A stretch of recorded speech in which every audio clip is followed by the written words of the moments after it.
आज 12 फेब्रुवारी. पाहूया आजचे दिनविशेष.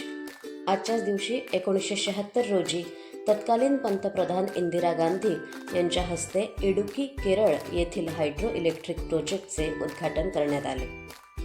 12 फेब्रुवारी 2003 रोजी आवाजापेक्षा दुप्पट वेगवान असलेल्या ब्रह्मोस क्षेपणास्त्राची यशस्वी चाचणी घेण्यात आली.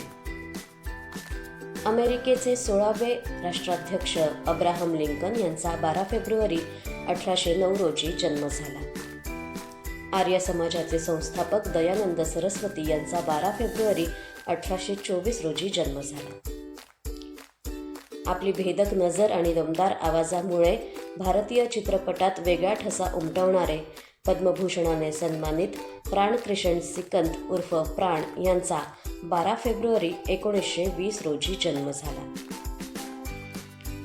माजी भारतीय क्रिकेटपटू गुंडप्पा विश्वनाथ यांचा 12 फेब्रुवारी 1949 रोजी जन्म झाला.